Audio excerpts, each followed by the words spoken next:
One. Hey everyone, I'm Nick. Uh, Oop, and this is Nick and Luke Make a Podcast. We're here with Cagt today. Hey man, hey guys, what's up? So, if you guys don't know exactly, he is the lead tournament organizer, right?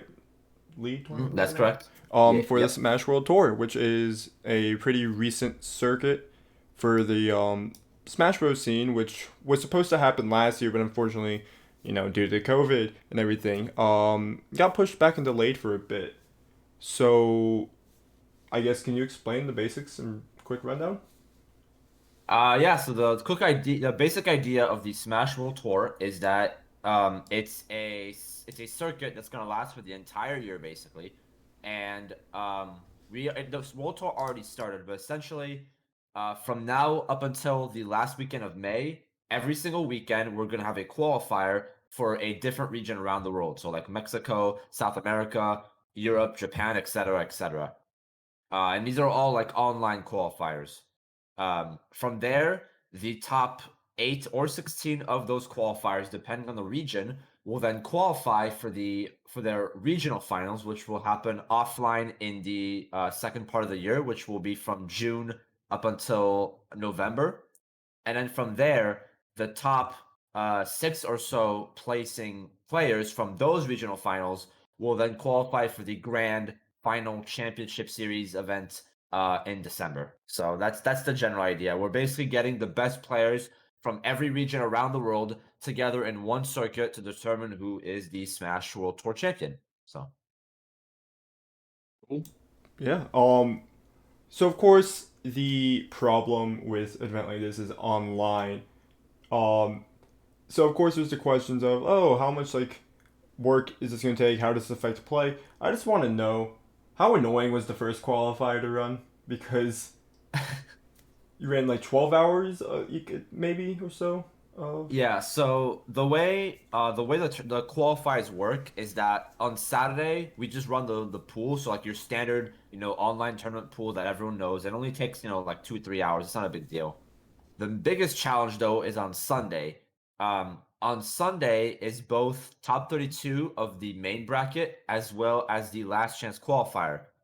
For those who don't know, the last chance qualifier is essentially just like a redemption bracket, meaning anyone who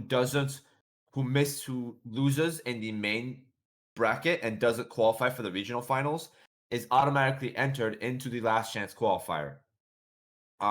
So we had to run that, and again, since everyone who doesn't make it, and since basically everyone is eligible for the last chance qualifier, we're essentially running the same bracket twice, 2 days in a row. Um, the reason why Sunday took so long is because it's top 32 of the main bracket, and because it's a Smash World Tour. Obviously, the team wants to get a lot of stream content. They want to get a lot of matches and everything. So we were basically streaming a good amount of top 32. I want to say almost like I think we streamed almost the entirety of top 32 of winner side top 32 and some of losers as well. And everything's best of 5 too. So that takes a really long time, and that's why like I've it was we that's why the event ran for so long, is because I was managing that and the LCQ at the same time. So Yeah. So one other thing I actually did like about the Smash World Tour is the idea of the community spotlight. Mhm. Were you at all um part of the process for selecting how they which I was not, but essentially the idea of the community spotlight, as far as I'm aware, is it's basically just a way to like shout out, all these different venues and different events and everything that couldn't happen because of COVID. And so we're kind of just saying like, hey, if you're looking for the South America region, look at these guys. If you're looking at Europe, look at these guys, etc., etc. And a lot of times, not every time, but for a lot of the qualifiers, we're also working with the same people that we have featured in the community spotlight. So in some cases, it's also a sort of partnership. It's like, hey, we're working with these guys to make sure that the online qualifiers are as best as possible. Again, doesn't apply to every event, but for most of them, it does. all right, that's actually something I actually really wanted to get cleared up for myself. Mhm. So Luke, you have any questions about it? Um, I I have some, but I'm going to save it until we get a little deeper into things. Mhm, Um, just about how the transition from online to in person is going to go. mhm. Actually, I think that's a great Um, transition in general. Um, all right. How do you see that going? Going from online qualifiers to the in person regionals. So it's definitely going to be a challenge because obviously every country has different regulations and guidelines and such in terms of COVID. And, every country and every part of the world is handling things differently. So it's really difficult for us to really have one, straightforward answer that's going to apply to everything. That's why, we're not really revealing much information right now. One, because we don't want to get ahead of ourselves and we don't want to promise anything that we can't, accomplish. But at the same time, there's a lot of things we don't know as well. Like again, things are looking good right now. The vaccine is making a lot of progress, and a lot more people are getting vaccinated around the world, and things are starting to slowly get back to normal. But you know, we don't know if things are going to be completely back, and we can't guarantee that everything will be 100% safe by the time the regional finals come around. So right now, we have as much information as we can put out on the website, which is smashworldtour.com, and we're rolling with the punches and we're doing the best we can. And anytime there's anything that comes up, any updates or whatever, we'll always make sure to let the players know, let the spectators know, and we're always going to be as transparent as we can in terms of the regional finals and the offline events, basically. So just I know there's been a lot of worries, obviously, a lot of concerns over can we keep these regional finals a safe environment, and can we make sure that what about traveling, what about housing, et cetera, and just all we can say is that we're aware of everything's going on and that we're doing the best we can to make it work. That's all I can say. Think that's all we can ask of you guys. Yeah. It's such a chaotic time. Hmm. Obviously, everything's still up in the air, but that's really cool. Hmm.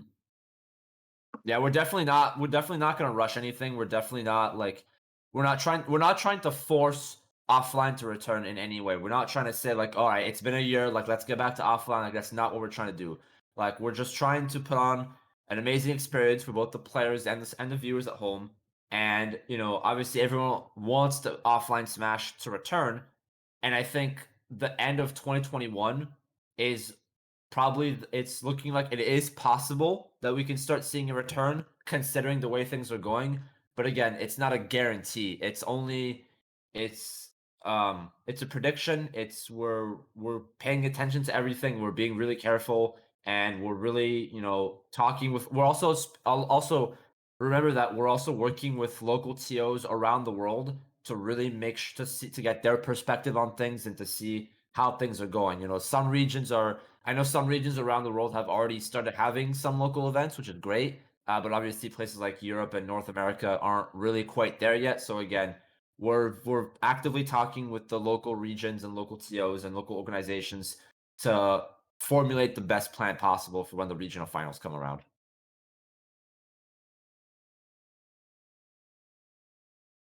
yeah.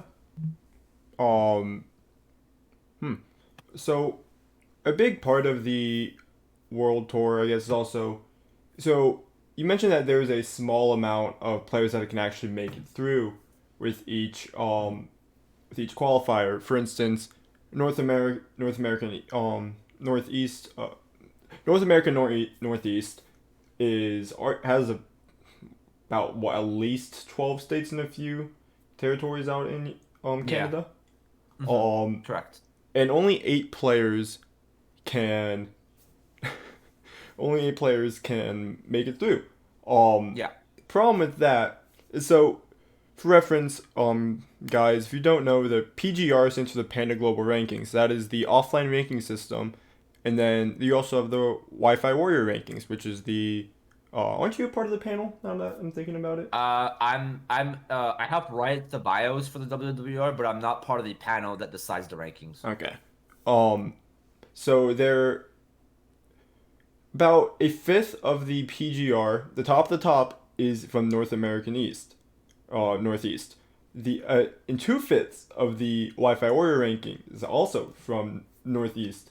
So question is, how do you think that's going to affect some players' like desire to actually try for it?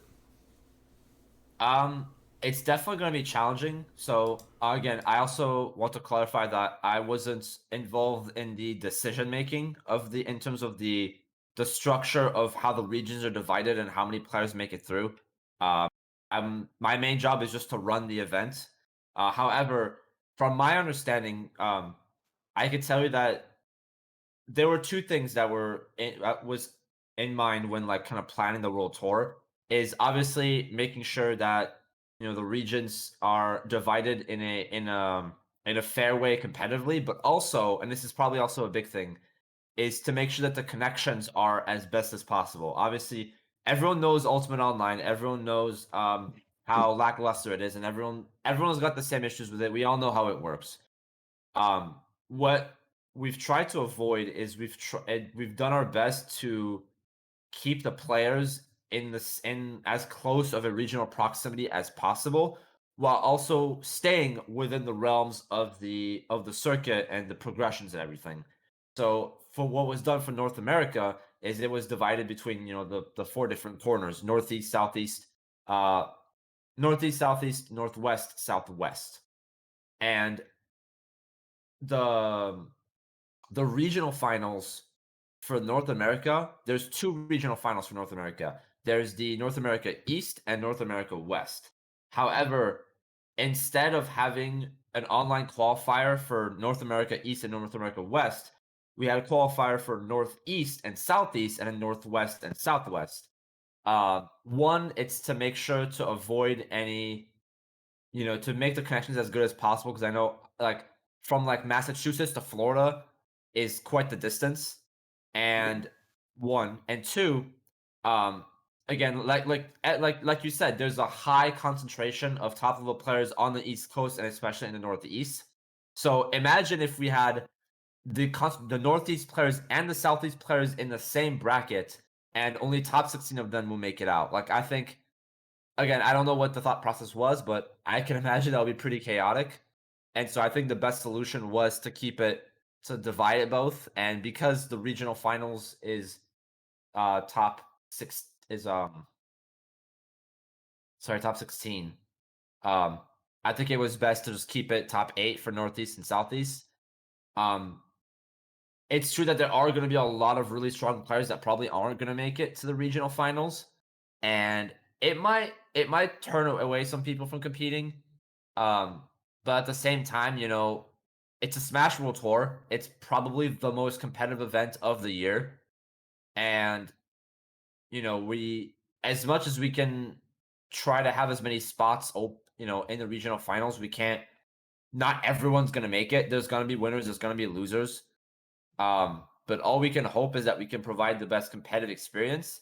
And if anything, having that many top players in one region just means that the matches are going to be even more hyped. The competition is going to be even more fierce. So I think personally it's a good thing, and I think it's going to add even more attention. I mean, that's why the Northeast bracket is the last qualifier of the last online qualifier of the circuit, because we know it's going to be the most stacked one. But I think it'll go well regardless. Yep. A little bit off topic, but we've seen some players that have had a lot of success online. This last weekend, we had Spargo winning the Mexico qualifier. Mhm. How do you think they're gonna adjust to in person? I know it's a very different game, obviously, the online play versus live tournaments. Do you Mhm. think that's going to be a big factor in the regionals? I definitely think that's gonna be a big challenge. So, so I know that this has been actually one thing that's been brought up a few times. The seeding for the regional finals is based on the results of the online qualifier. So, for example, for the Mexico qualifier, the top 8 that you saw for the event, the order that the top 8 is in is the order that the players will be seeded. So actually, for example, in the top 8, that like obviously like fifth and sixth place. Like usually there's a fifth place tie for brackets, obviously, and typically there isn't a tiebreaker. We just say like, oh, both players got fifth and both players got seventh. However, in this case, we are actually going by a specific order.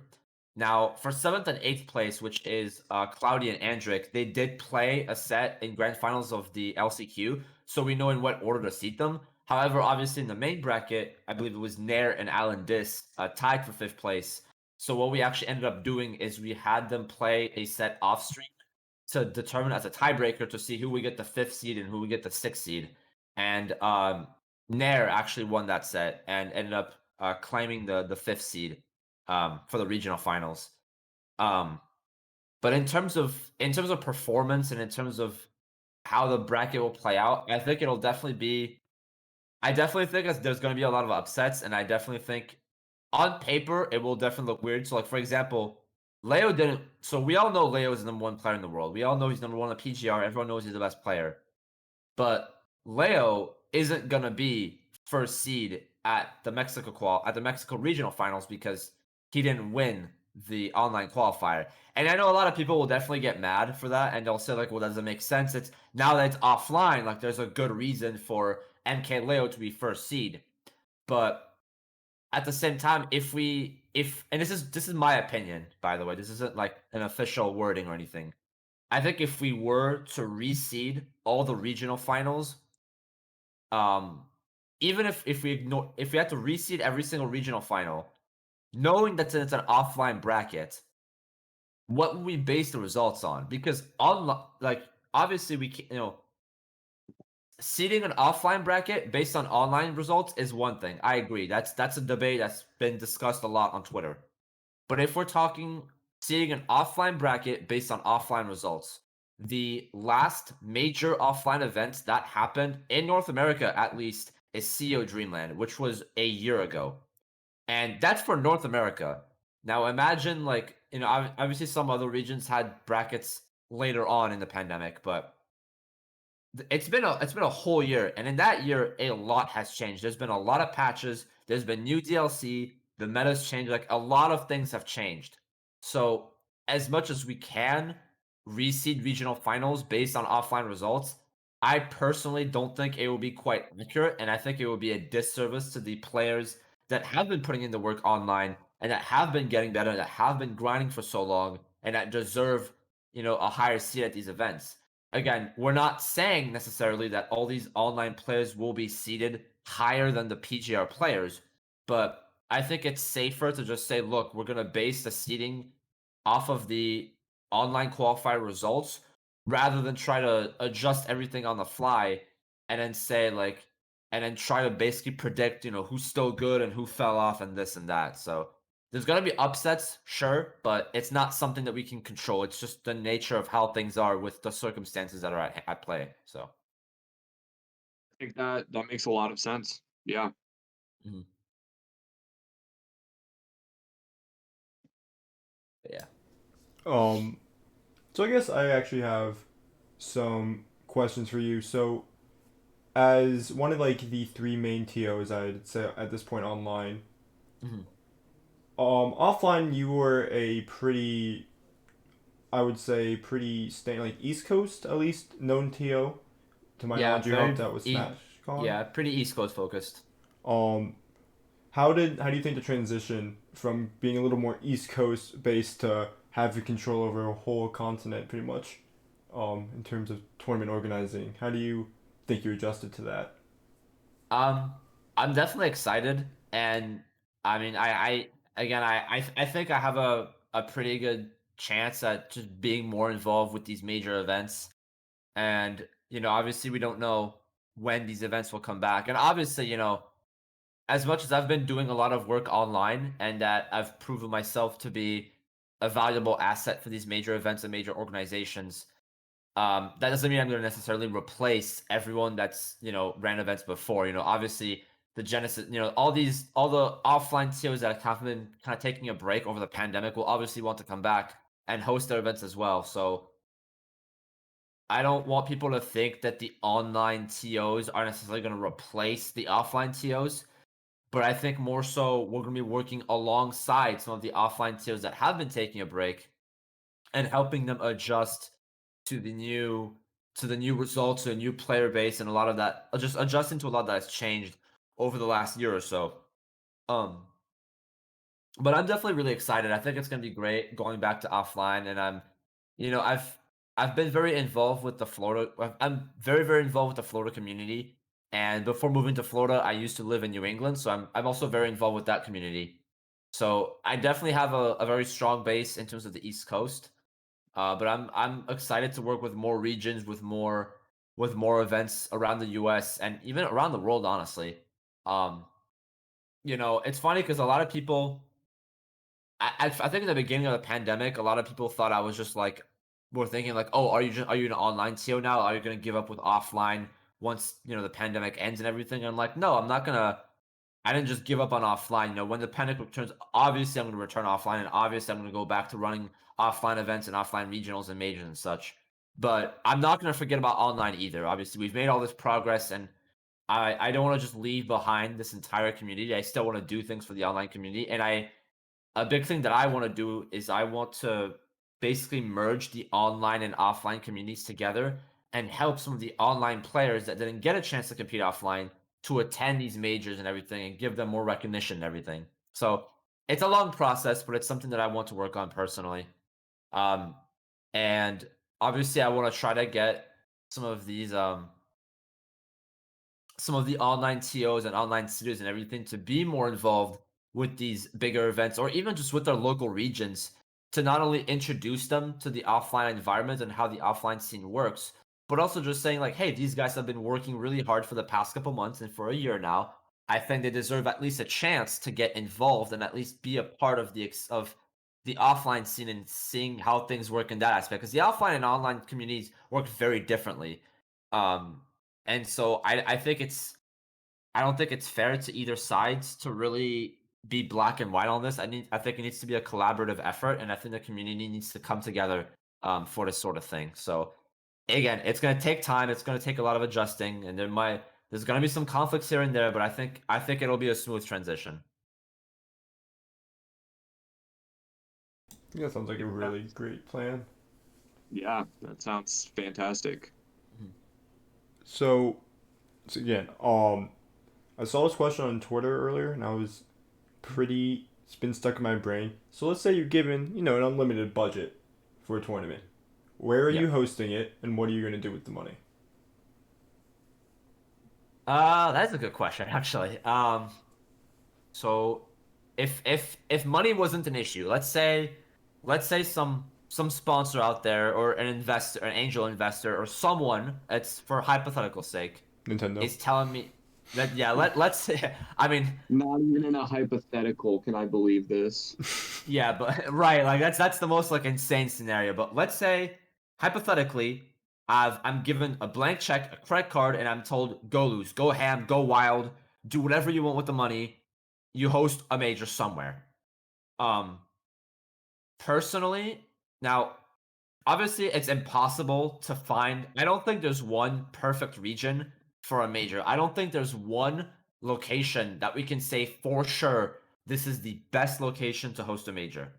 I'm sure there's definitely great locations to host majors, and obviously, you know, for a while, Evo was like one of the best places. With at the Mandalay Bay in Las Vegas was a really good place to host it in.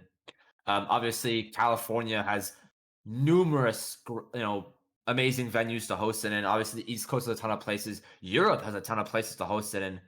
Um, but honestly, I don't know. Like personally, um, if it were up to me, I I would want to host it in a region that I personally and feel more connected to. So like if I'm gonna host like my major, for example, one day, I would want to host it in either New England, Florida, or Europe because those are the three regions that I feel the closest to that I want to give back to.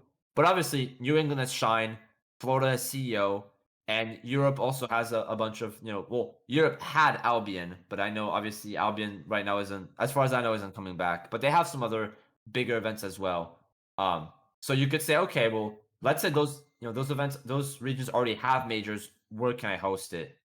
I know there's a couple regions in the U.S. that haven't really had a big major event. So I know Arizona doesn't have like a major to its region. I know that what is it? Um, Texas is low tier city, which low tier city has been growing a lot. So I know Texas doesn't need a big major, but it would be nice, obviously. Um, Internationally speaking, Canada has GOML. Um, let's see. Japan has a bunch of events. Oceania. I mean, Oceania is so far away that I think it's really hard to host like a big major there. Um, so I don't, it'd be difficult. It'd be really hard to find like one region. In terms of what I would do with the money, um, personally, I think I would definitely use that money more on the staff. I think a lot of the back end of tournaments needs a lot more budget. So, this is a long topic, obviously. This is a very complicated topic, but generally a lot of players and a lot of tournament organizers as well have this idea that in order for a tournament to succeed, it needs to have a big pot bonus, right? They always think, oh, you need to have, tens of thousands of hundreds and thousands of dollars in prize pools. We need to pay out top 32, top 64, top 128, whatever, whatever, whatever. And while that's true that the players do deserve more money and bigger prize pots, and I 100% agree that a bigger portion of the bracket should get paid out, I also think the staff themselves should get paid a lot more for running the event and for organizing the event. A lot of times, a lot of these offline majors, like a bunch of the staff that you see they're not paid. Like a lot of TOs and a lot of pool runners don't make a single penny. And a lot of like the seeders don't make it. Like a lot of times people who are seeding it don't make money. The TOs barely make any money. Um, sometimes the production isn't paid as much as they should be or as much as they want to. Commentators aren't making as much as they want to. Like, there's a lot of money that's missing, I think, in the scene, in the back end of things. And I think if I had an unlimited budget for an event, I would definitely aim to pay people accordingly and have really more adequate professional rates for everyone. Again, what I think is like, I can sit down and try to find like the optimal rate for everyone, and I can also talk to every different organization and people and say, well, how much do you want to get paid? Um, but I would definitely put a lot more focus on the staff budget. I would make sure to get as many steps as possible, get as much equipment as possible, make sure I have sound at every setup, make sure we have the best adapters, the best protection for the switches, best monitors, etc., etc. Um, I would focus more on the back end of things than on the front end of things, if that makes sense. I think that's a fantastic answer. I never would have thought about that. I mean, I'm not super involved in the competitive scene, but paying the organizers, paying the people behind the scenes is always important to make things run smoothly. Mhm. Fantastic answer. Mm. I would have just paid for whoever wanted to come to free transportation, free accommodations, but I feel like that's a way more I mean that's another educated yeah. answer. I mean that's another thing too, right? Is a lot of the times for staff, obviously majors have sorry, majors have a staff budget, and obviously if we have important people from the events that are flying over to an event that need housing or that need help with the flight. Obviously, the event organizers will do the best they can to help them with accommodations. But a lot of times, a lot of the staff has to we're on our own. We have to pay for our own flight tickets. We have to pay for our own housing. We have to pay for food, and we have to pay for all that. And I think with an unlimited budget, we would be able to accommodate those all the staff as well to make sure anyone who's involved with the development and the process of the event can also get to the event safely, stay at the event safely, have everything they need, and then be able to go home, with no issues. So I think again that's definitely a good point as well to bring up. I think that's definitely something that with an unlimited budget, a problem that can be solved.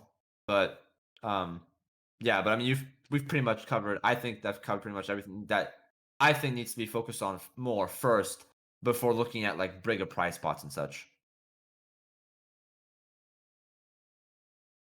Yeah. Um. So Luke mentioned what he would part of what he'd do. So I guess I'll finish it off with my personal thing. I agree. We should probably find a place with a little either more based in MDVA, of course. That's where I'm from. Or find a place that needs a little bit more love in the scene. Because they have a lot of players. For instance, they have a lot of Yeah. players that are great. Just they don't get the recognition. So yeah, Arizona would be a good location. And honestly, that's the only place I'm really thinking of at this point. But Yeah. I think the one of the coolest ideas you could do on the front end. Well, yeah, I guess on the front end is of course like when 2GG does their events, it's always themed around something, and they usually fly Yeah. through votes and stuff. They usually fly a player in based Mhm. like on the main. So we do that, but with every character, including the echoes, which could be a waste of money. But hey, we have Mhm. unlimited money, so Yeah. yeah, Daisy Mains, I guess you guys exist for a bit. Yeah. It's funny too because like in Smash 4 there was like the 2G there was a 2GG the 2GG series where the saga the 2GG sagas, that's the one it's called, where they had like the Greninja saga, they had the Arm saga, they had the Fire Emblem saga, they had a bunch of different sagas that were themed around different characters. So that's definitely something that could be done again. And obviously there's some plus there's some new characters in Ultimate that I think we could definitely fly out a lot of great talent for these kind of events. I know 2GG had a they were in Ultimate, they were doing this tour where they were going around different regions around the US and hosting different events in different locations, and I think that's a good idea too. Um, you know, I think I definitely think it should we should look into promoting some of the lesser known regions and trying to give them a little bit more love, a little bit more attention, and just helping players that typically can't travel to majors to come out to these bigger events and see what it's like to compete. Like for example, like obviously, a lot of, everyone knows about the Midwest, right? Like like Chicago, like the Illinois, um, Wisconsin, Michigan, like that area. Like there's a lot of great players from that area, and obviously there's a lot of great players from Utah, from Nebraska, um, from Texas, et cetera, Arizona too. But like for example, like whenever we're talking about like power rankings, for example, there's always this meme of like, oh, you're ranked number 2 in Idaho, or you're top 10 in South Dakota, or you're number 5 in like Iowa or something. A lot of these times, like these states are kind of just like left in the dust, and they're kind of seen as like a joke because they're seen like, oh, they're just random states. There's no good players there, and even if the players in those regions aren't to the same skill level as California, Florida, Massachusetts, etc., they're still part of the scene. They're still in the community, and who knows? There might be like a high level or top level player. Who knows that lives in those regions that we just don't know about. And I think it's unfair to them to just kind of like treat them as a joke and not at least give them a chance to compete and play with the best players in the world.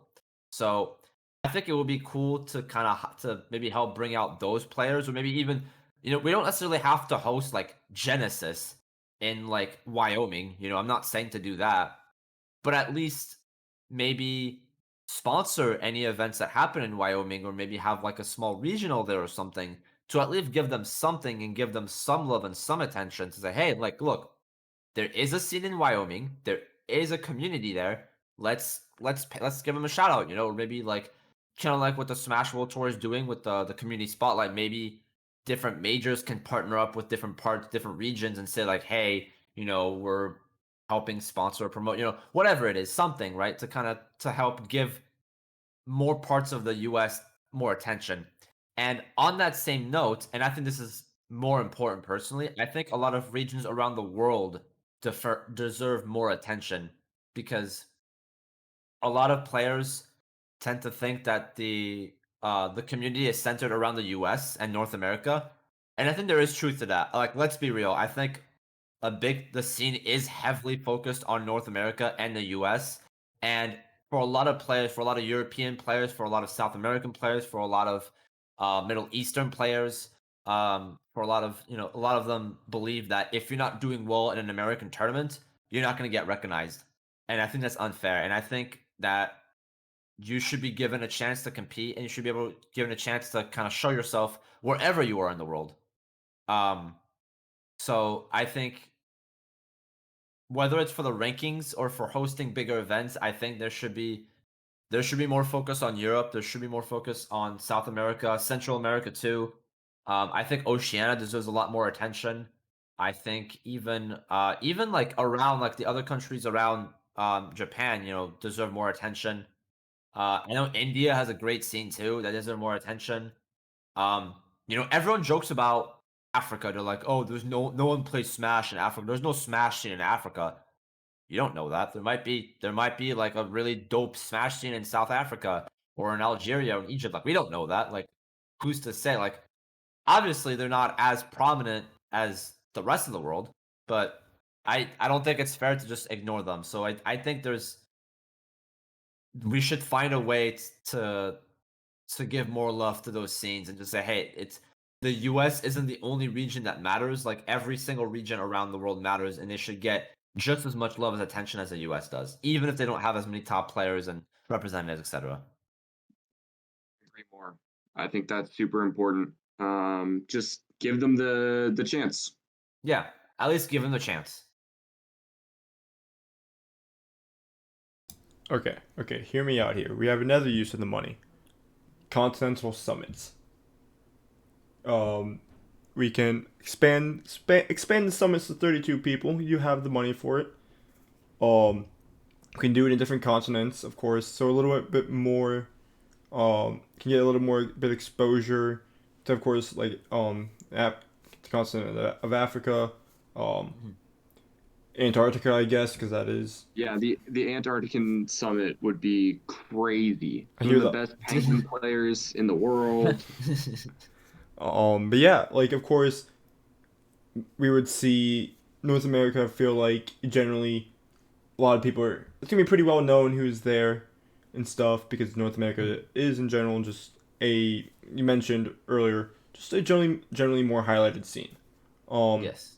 Europe has some like big names that people know, but I feel like there's also gonna be a lot more like high level players that aren't as recognized that could also benefit from that.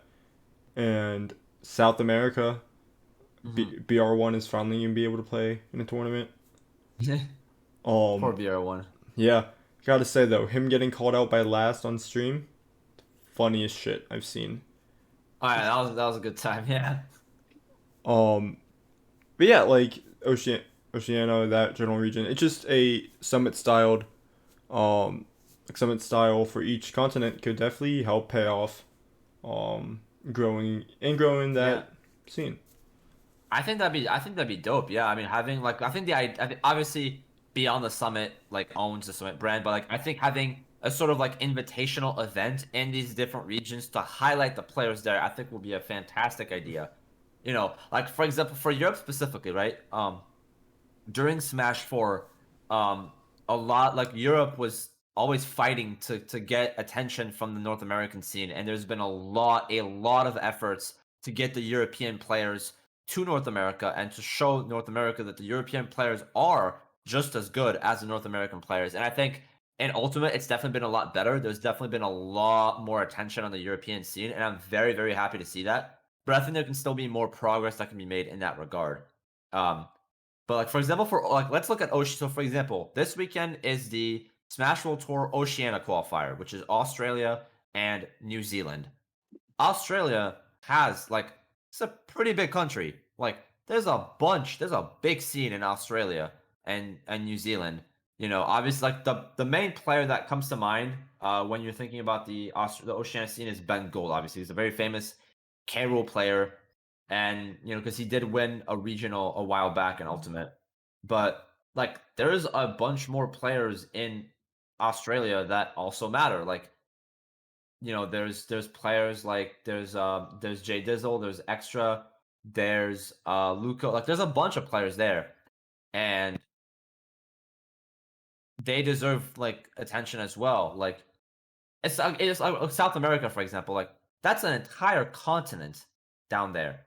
Like, everyone talks about like, oh, America, America, America. We're like, well, America isn't just like the U.S. America is the entirety of like North and South. This is generally people refer to North America and the U.S. as America. But like, there's a few like there's a lot of players, a lot of like great North American players who are actually originally from South America, and especially for example for Smash 64, there's a lot of top Smash 64 players that are actually from South America, and I know like for a lot of like North American players have actually traveled down there to play some of the best Smash 64 players because they are in South America, and like there's been some really big South American Ultimate tournaments that happened, and for some reason no one talks about them because it's not North America, and like they deserve plenty of love too. They deserve lots of attention. So I think a summit, if we had an unlimited budget, a summit would be a great idea.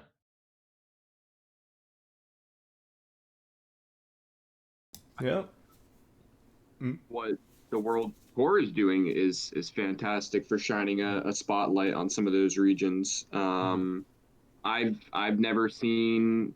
I mean, I'm guilty of it. I've never seen a South American tournament. Mhm. But I'm looking forward to watching one in April. Mhm. So yeah, I think you guys are doing great work in that regard. Yeah.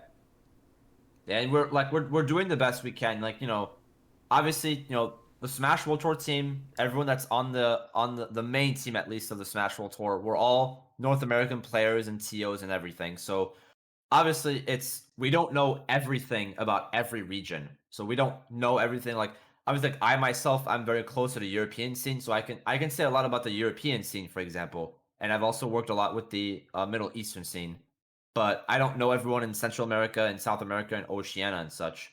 But at least what we're doing is we're working a lot with the local TOs and local players and everything to make sure we give them the best experience possible and the best exposure possible. So, like when the South America qualifier comes around, for example, please don't assume that it's going to be only seeded by South American TOs and only ran by South American TOs. And like I've contacted a bunch of local TOs from South America to see the event and to run the event alongside me to make sure that that's clear. And also like for language barriers, like I don't speak every language in the world, and neither does the rest of the team. So we have to work with these local regions. So like just rest assured, every qualifier you see always, always, always has the local scene also involved with that process. It is not just this. It's not just me. It's not just Gimmer. It's not just VGBC. There's a bunch of other people also working behind the scenes to make sure it is the best experience possible. That's great to hear. Mhm. So quickly, you did mention the language barrier, and that did remind me of I think it was Saturday. You found out about a player from Hong Kong in playing in the Mexico qualifier. Can you go through how you figured that out? So, um, I'm eating something. I'm eating like something right now. So just give me 1 second. Mm. What you're eating? Eating some up. I got some Wendy's like right before the call, so I was just like eating that. But so the way we caught the Hong Kong player is there's a very famous there's a program that we use for lag tests that's very commonly used in a lot of online events, and that's called Stable Detect. And what Stable Detect does is it basically monitors we're looking at monitoring the internet connection between two players, specifically looking at the packets that are being exchanged and the rate at which those packets are being exchanged and seeing if there's any major drop in packets. With that program, Stable Detect, it also tells us the location of the players. Obviously, um, we don't reveal like the location of the players publicly, but Stable Detect is a public program. It's something that anyone can access and look up and use. So we had a lag test come up during pools where the player said like, "Oh, we're having like a really laggy connection or whatever." So I got proof of land from both. We hopped into an arena, and we found like I wasn't the one who did the Sable Attack test. One of the Mexican TOs did, but he got the Sable Attack test back, and it showed the region as HK. And I was just thinking, like, wait, how come? Like, I'm like, I asked him, like, is this like maybe like a sub region of like Mexico or something? And he's like, no. And we looked at the distance on Civil Tech, and it said over 9,000 miles between the two players. And I'm like, there's no, where the hell is this guy from? And so I looked it up, and it turns out that guy is from Hong Kong, or at least that's where Civil Tech thought that the program was he was from. It was a ping from a Hong Kong server. And I'm like, okay, in what world, as a player from Hong Kong, are you going to enter an event that is specifically targeted for the Mexican scene, that is region locked to the Mexican scene? I don't know what your thought process is when you're registering for an event to do that. Like, I don't get it. And now, I posted about it later on Twitter, and everyone was really surprised, obviously. And it's funny because the TOs from that region actually found the tweet and responded to me. And it turns out that that player is actually infamous in China for entering these events all around the world and like kind of faking his location. And apparently he's known to be able to play with lag. Like, he's apparently a master at adapting to the lag. It's insane. But like, we caught him, we DQ'd him, and it's just funny to me that this guy's like I thought maybe it's like a spectator or something that like wanted to play, just doesn't understand how the World Tour works, and maybe like made a mistake or something. I would never think to me that like someone would intentionally try to enter the event to like compete in it. But like when I found out that this guy was intentionally trying to do that, I'm like, there's no way. Like that's never I've never had to deal with something like that, and it's so funny to me thinking about it that like a player from like Hong Kong or China tried to compete in the Mexican qualifier. That's just hilarious to me. That would have been kind of awkward trying to say you did qualify somehow, having to go offline for that. Yeah, that'd be really awkward. Yeah, so unless Luke has any more questions, I think this has been a pretty good stopping point. Yeah, I think I'm all tapped on questions. Mhm. All right. Yeah, so I'm Nick. I'm Luke. Just before we sign off, thank you so much for taking time out of your day to come talk with us, Cagt. Been a wonderful conversation. Looking forward to seeing more of these qualifiers. Yeah, no problem, man. Thank you for bringing me on, and thank you for having this podcast. I think I had a lot of fun, and I'm glad I got to kind of clear up a lot of things about the Smash World Tour and kind of expand a little bit on what the process is. Um, I mean, we're just trying to have a dope circuit. We're trying to have a dope event. We're trying to get something going for the community. And I know everyone wants offline comeback. I know everyone just wants to go back to normal, but this is the best that we can offer right now, and I just hope that everyone can give us a bunch of support. So yeah, no, thank you, honestly, thank you. Well, have a good night, everyone, and we'll see you guys later. Peace out.